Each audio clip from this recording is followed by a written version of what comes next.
स्वागत है बच्चों आपका मेरे YouTube channel my study hub में। आज मैं लेके आया हूँ आपके लिए अर्धवार्षिक मूल्यांकन विषय अंग्रेजी, जिसमें आप देख सकते हैं कि हम कक्षा 8वीं का अंग्रेजी का पेपर हल करने जा रहे हैं, जिसमें फर्स्ट क्वेश्चन है choose and right the correct option, each question carries 1 mark, जिसमें कि आपको ऑप्शन सेलेक्ट करना है और प्रत्येक क्वेश्चन के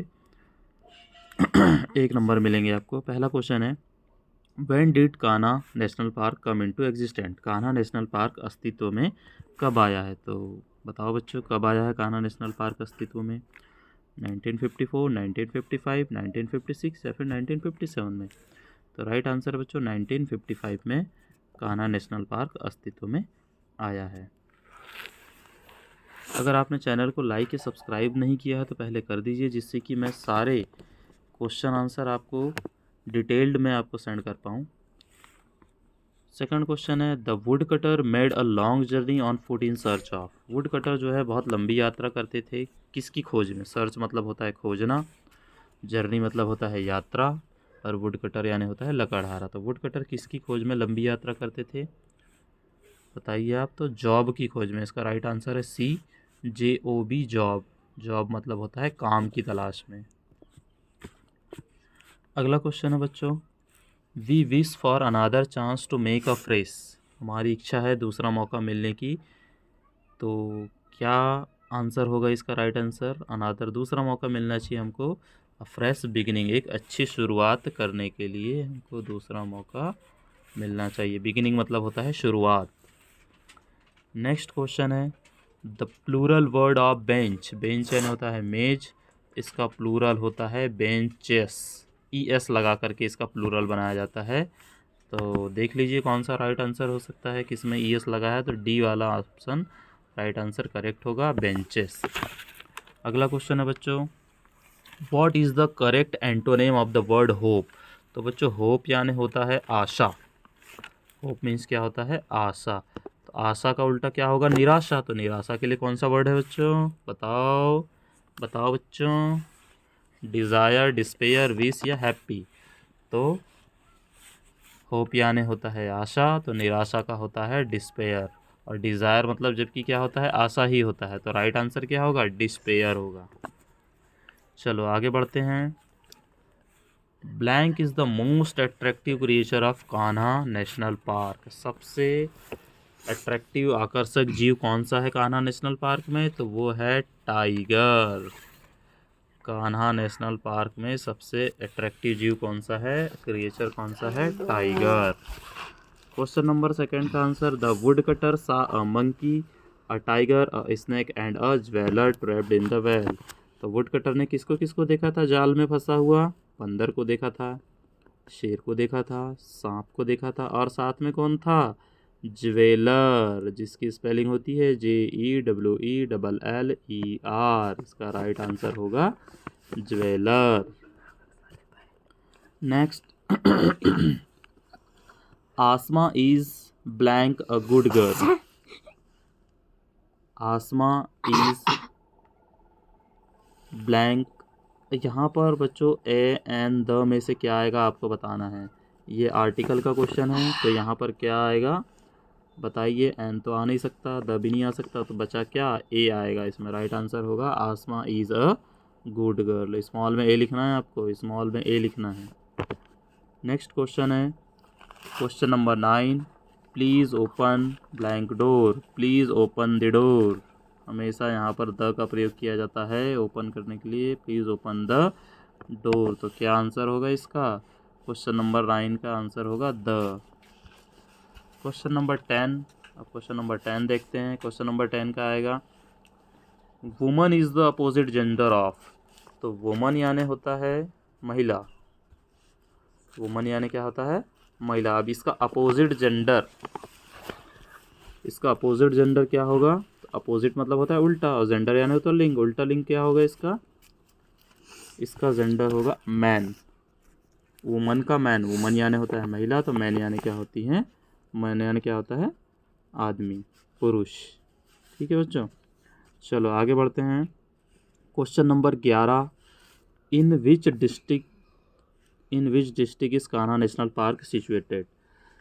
तो बच्चों इसका आंसर होगा, तो बच्चों इसका राइट आंसर है Kanha national park situated in Mandla district near Jabalpur in MP. तो बच्चों ये इसका राइट आंसर है क्वेश्चन नंबर 11 का, Kanha national park situated in Mandla district near Jabalpur in MP. Next question है बच्चों, during which season the wood cutter could not earn money. During यानी होता है बच्चों के दौरान, सीजन यानी होता है मौसम, वुड कटर यानी होता है लकड़हारा, अर्न यानी होता है कमाना और मनी यानी होता है पैसा। तो प्रश्न है लकड़हारा कौन से मौसम में पैसे नहीं कमाता था। तो कौन से मौसम में नहीं कमाता था, चलो देखते हैं इसका आंसर कौन से मौसम में नहीं कमाता था। तो इसका आंसर है बच्चों the would cutter could not earn any money during the rainy season. Rainy यानी होता है बरसात, तो वुड कटर बरसात के मौसम में पैसे नहीं कमाता था। बहुत सिंपल आंसर है, the wood cutter could not earn any money during the rainy season. ये हो गया इसका आंसर बच्चों। अब थर्ड क्वेश्चन है बच्चों, we should never give up in despair. हमें निराशा में क्यों नहीं छोड़ देना चाहिए और क्यों, निराशा को क्यों छोड़ देना चाहिए और क्यों छोड़ देना चाहिए। डिस्पेयर मतलब मैंने बताया था कि निराशा होता है, तो आपको इसको क्यों छोड़ देना चाहिए। गिव अप यानी होता है छोड़ना, तो हमें निराशा को क्यों छोड़ देना चाहिए बच्चों। क्वेश्चन नंबर 13 है ये, तो इसका आंसर पढ़ते हैं हम। तो इसका आंसर है बच्चों we should never give up in despair as there is always a tomorrow to start a new. हमें कभी भी निराशा में नहीं रहना चाहिए, क्योंकि हमें हर एक नया दिन एक नई शुरुआत देता है। इसलिए आज हम निराश हैं, उस निराशा को त्याग कर अपने नई शुरुआत करने की कोशिश करें। यही आंसर में लिखा हुआ है, we should never give up. हमें कभी नहीं छोड़ना चाहिए निराशा में अपने आप को। There is always a tomorrow to start a new. हमें हर एक दिन नई शुरुआत करने का मौका देता है। ये इसका राइट आंसर है बच्चों, बहुत सरल है, आप याद कर लीजिए अभी।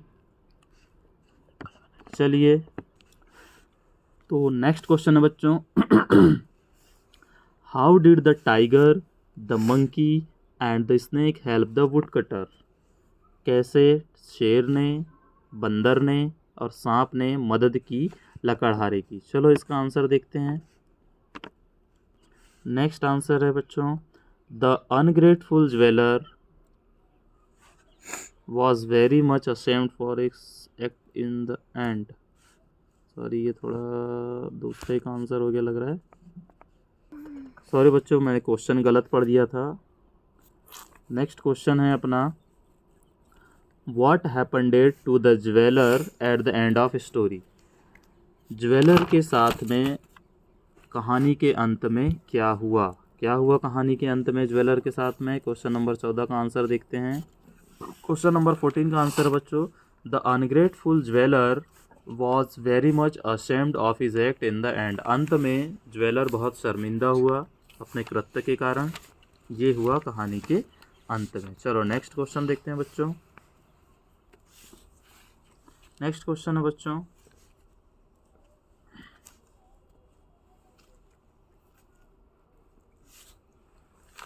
Right one rhyming word for each of the following words. Rhyming word मतलब जो समान ध्वनि के शब्द होते हैं उनको राइमिंग वर्ड कहा जाता है। जैसे बिगिनिंग, बिगिनिंग एक वर्ड है, इसका राइमिंग वर्ड क्या होगा बच्चों। तो इसका राइमिंग वर्ड आप लिख सकते हैं विनिंग, विनिंग हो सकता है, शाइनिंग हो सकता है। इस प्रकार से बिगिनिंग का राइमिंग वर्ड हो सकते हैं।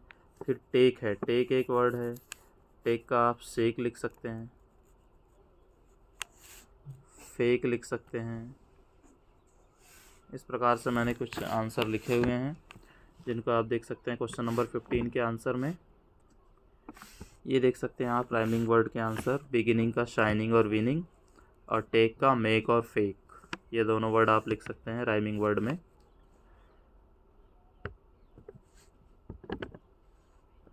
नेक्स्ट क्वेश्चन है बच्चों, री right this sentence by changing the gender of the nouns. आपको क्या चेंज करना है, नाउन चेंज करना है। नाउन चेंज नहीं करना, नाउन्स के जेंडर चेंज करना, लिंग चेंज करना है, महिला को पुरुष बनाना है। चलो देखते हैं कैसे करते हैं। अब पहला सेंटेंस है the poet received the prize from the queen. अब यहाँ पर दो नाउन के जेंडर चेंज करना है आपको, एक तो क्वीन का करना है, एक तो पोएट का करना है। वैसे ही नेक्स्ट वाले में the hero of the film took the horse with him, जैसे हीरो का हीरोइन हो जाएगा, हॉर्स का मेयर हो जाएगा। हॉर्स यानी होता है घोड़ा, तो यहाँ हो जाएगा घोड़ी, यहाँ दिया है हीरो तो यहाँ हो जाएगा हीरोइन। वैसे ही अगले वाले में क्या करना है, मदर दिया है यहाँ पर फादर करना है आपको, और आंट दिया है यहाँ पर अंकल करना है। ऐसे ही तीनों क्वेश्चन के आंसर आपको रेडी करने हैं। तो सभी में दो दो नाउन दिए हैं, दो नाउन को चेंज करना है। मदर का फादर करना है, आंटी का अंकल करना है। चलो इसका आंसर भी मैंने आपके लिए बना के रखा है, चलिए देखते हैं आंसर को। सॉरी बच्चों, मैं फिर आगे बढ़ गया, क्वेश्चन नंबर 22 में चले गया था। अभी तो हमारे पीछे के क्वेश्चन बचे ही हुए हैं, पहले पीछे के क्वेश्चन सॉल्व कर लेते हैं फिर आगे बढ़ेंगे। तो नेक्स्ट क्वेश्चन हमारा बचा हुआ था कौन सा, हाँ ये वाला हम ये कर रहे थे अभी, 16 नंबर है ना।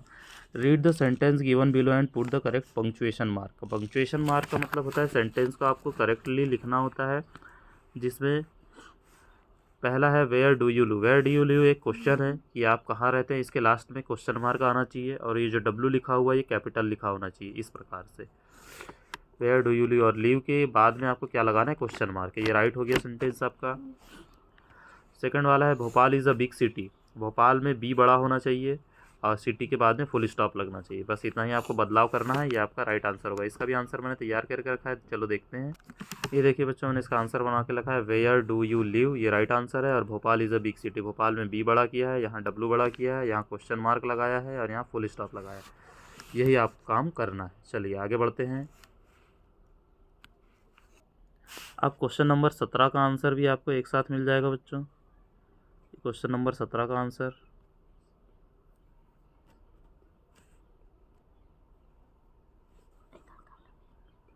सत्रह का, 18 का, 19 का, 20 का, उसके बाद में 21 का आपको बताता हूँ। इसमें क्या करना है, 3 सेंटेंस लिखना है कान्हा किसली के बारे में। 18 में क्या करना है, सनसाइन टू द वर्ड वाला क्वेश्चन है। व्हाट मोरल, हमको क्या शिक्षा मिलती है अनग्रेटफुल ज्वेलर से। और क्वेश्चन नंबर 20 में पूछ रहा है tiger the monkey and the snake help the wood cutter, ये वाला आंसर।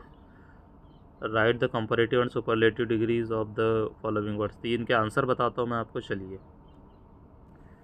जो फर्स्ट क्वेश्चन था बच्चों 17 नंबर का, 3 sentence about the Kanha national park. कोशिश करो कि आप इसको ब्लैक पेन से हेडिंग डालो और उसके 3 ऑप्शन आप ऐसे लिखे। Kanha Kisli is the very big and beautiful national park. There are many types of animals and birds, वहाँ पर कई प्रकार के पक्षी और जानवर हैं। Kanha Kisli national park reached by the bus, आप कान्हा किसली नेशनल पार्क बस के द्वारा पहुंच सकते हैं, ट्रेन से नहीं। अगला क्वेश्चन था ये वाला, इसका आंसर है क्वेश्चन नंबर 18 का। The poet means to make our life better and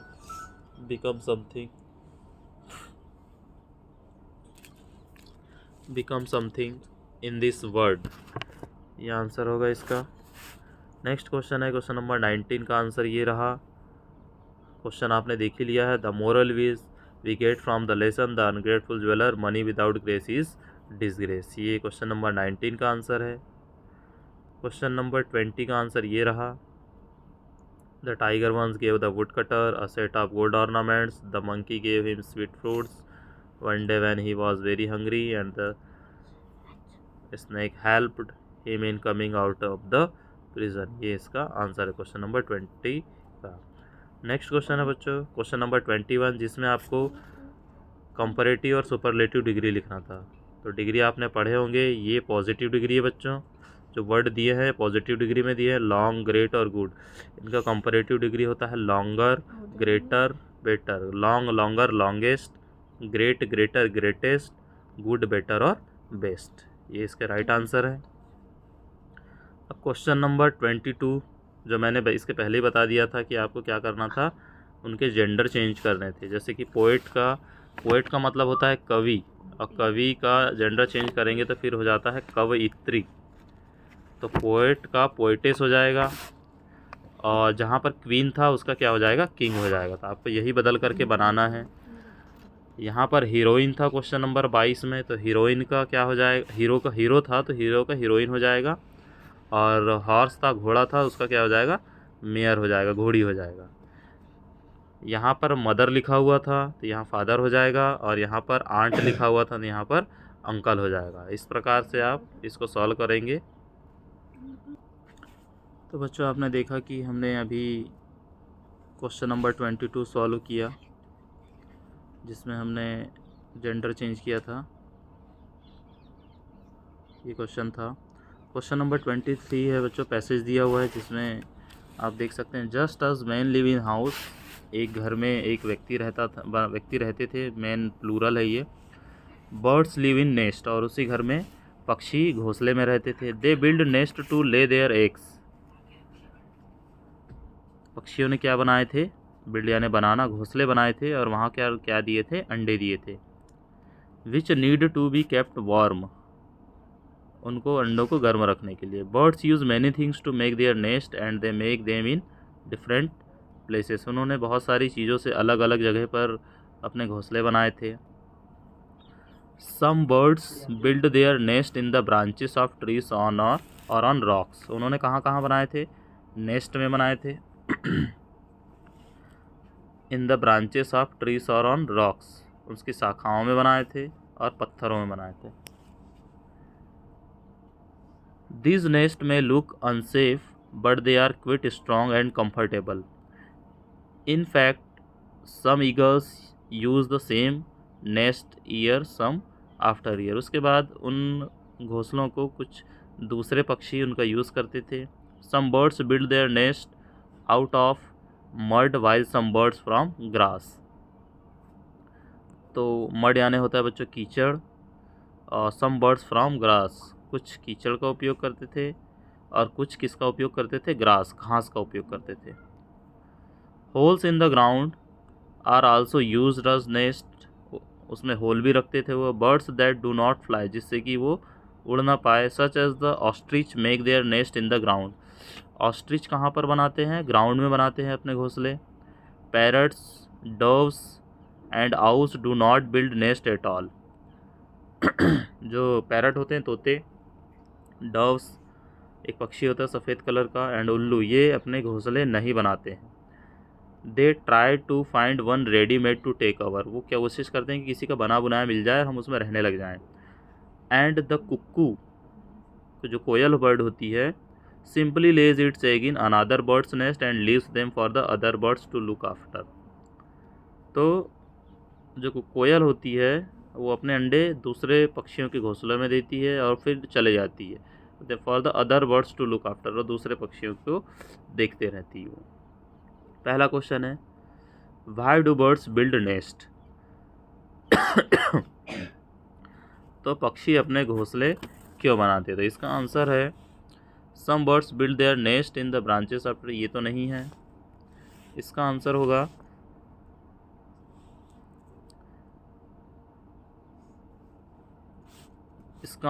होगा यहाँ से होगा, they build nest to lay their eggs, अंडे देने के बनाते हैं, which need to be kept warm, जो कि अंडे को गर्म रखे। यहाँ से यहाँ तक इसका फर्स्ट का आंसर होगा, यहाँ से यहाँ तक फर्स्ट क्वेश्चन का आंसर। सेकंड क्वेश्चन क्या है, there are some birds who do not make their nest, which are they, second question है, कुछ पक्षी अपने घोंसले नहीं बनाते हैं और वो पक्षी कौन कौन से हैं, तो वो पक्षी कौन से हैं, वो पक्षी हैं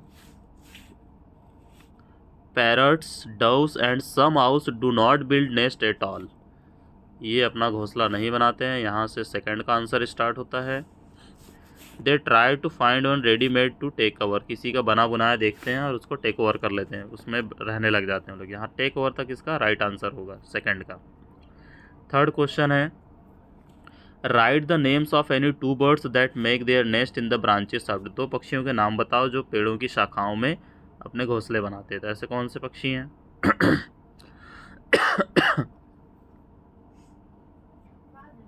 बताओ जल्दी से।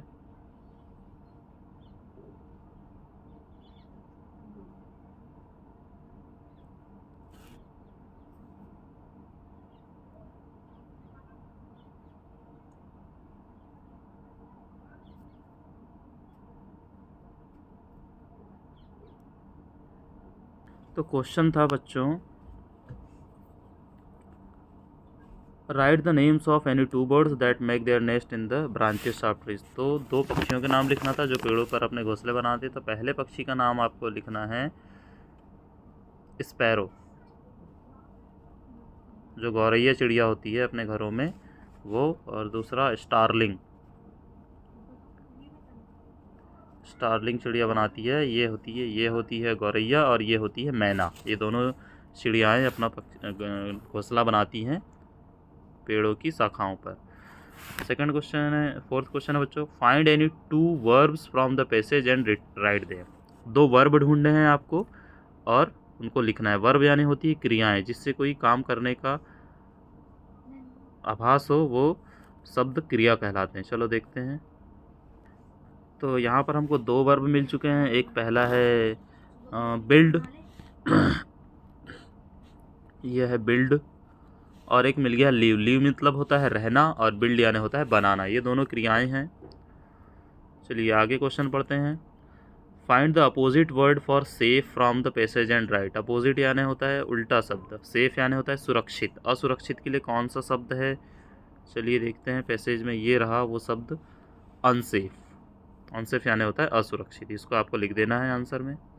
अगला क्वेश्चन है, ये एक पोयम दी हुई है। Trees are the kindest things is know they do not harm they simply grow and spacious, ये वाली पोयम है। चलो क्वेश्चन पे जाते हैं सीधे। पहला है what is the poem about. Poem किसके बारे में है। तो आपको पोयम पढ़ने से समझ में ही आ रहा होगा कि ये पोयम किसके बारे में है, ट्री के बारे में। तो पहले का आंसर क्या होगा, ट्री। सेकंड क्वेश्चन है, which line in the poem tells us about the sun. कौन सी लाइन है जो सन के बारे में बता रही है। तो चलो देख लेते हैं कौन सी लाइन है जो सन के बारे में बता रही है।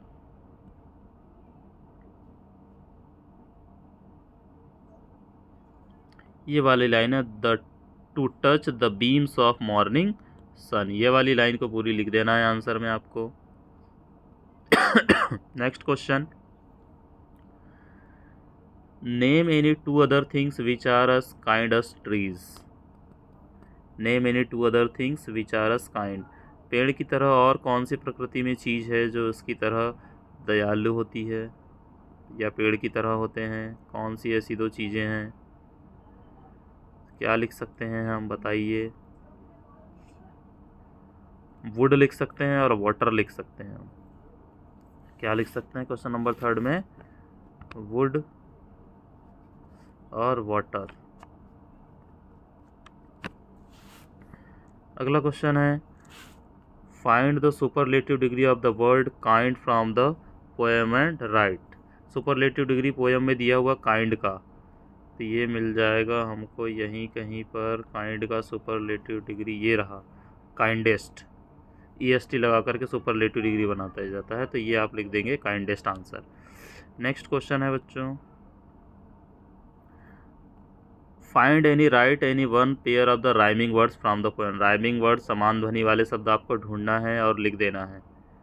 ये रहा लाइट और नाइट। आपको आंसर में लिखना है लाइट और उसके सामने लिख देना है नाइट, NIGHT। ये दोनों समान ध्वनि के शब्द हैं, लाइट और नाइट। चलिए आगे बढ़ते हैं। Write a letter to your friend asking him to attend your birthday party. और इसके बाद वाला क्वेश्चन है, write a short paragraph on my family with the help of given words. अपने परिवार के बारे में लिखना है जिसमें ये शब्द आने चाहिए। Teach, mother, help, love, lunch, play, father. तो इसका आंसर रेडी है, ये रहा इसका आंसर। अपने मित्र को पत्र लिखा है हमने, dear Raju, I hope you are fine. तुम अच्छे होंगे। You already know that my birthday is coming. तुम जानते ही पहले से कि मेरा बर्थडे आ रहा है। और कब आ रहा है, 1 जनवरी को। My parents have decided to hold a party. मेरे पिताजी ने डिसाइड किया है कि पार्टी का आयोजन करना है। ऑन दैट डे, उस दिन। Being my best friend I had to ask you. मेरे परम मित्र होने के कारण मैं आपसे पूछ रहा हूँ कि आप आओ। Without you my birthday is really incomplete. तुम्हारे बिना मेरा जन्मदिन अधूरा रह जाएगा, इसलिए please you come now. Your friend Akhil Dubey. कोई भी नाम लिख सकते हैं आप, अपना नाम लिख सकते हैं। अगला था क्वेश्चन नंबर 26, अपने फैमिली के बारे में लिखना था। इसका आंसर ये रहा, I have a small and happy family. मेरी एक छोटी सी और बहुत खुशनुमा फैमिली है। My parents are very loving and caring. मेरे पेरेंट्स बहुत अच्छे हैं जो मुझसे प्यार करते हैं और मेरा ख्याल रखते हैं। They teach me good manners, वो मुझे अच्छी आदतें सिखाते हैं। I have grandmother also help to my grandmother. I help, मेरी एक दादी माँ है जिनकी मैं बहुत मदद करती हूँ या करता हूँ। I have to play with my brother and friends, मैं अपने भाई और मित्रों के साथ खेलता हूँ। And my mother make lunch for me, और मेरी माँ मेरे लिए लंच बनाती हैं। And I went to school with my father, और मैं अपने पिताजी के साथ स्कूल जाता हूँ। तो इस प्रकार से, और लास्ट में लिख देना है आई लव माई फैमिली। इस प्रकार से आपका पूरा क्वेश्चन पेपर कंप्लीट होगा बच्चों। ऐसे ही सभी विषयों के सारे क्वेश्चन आंसर के लिए आप चैनल को लाइक और सब्सक्राइब करें, जिससे कि मैं और ज़्यादा वीडियो बना सकूं। आप पसंद आए तो ज़रूर लाइक और सब्सक्राइब कर दें और शेयर भी ज़रूर कर दें। Thank you.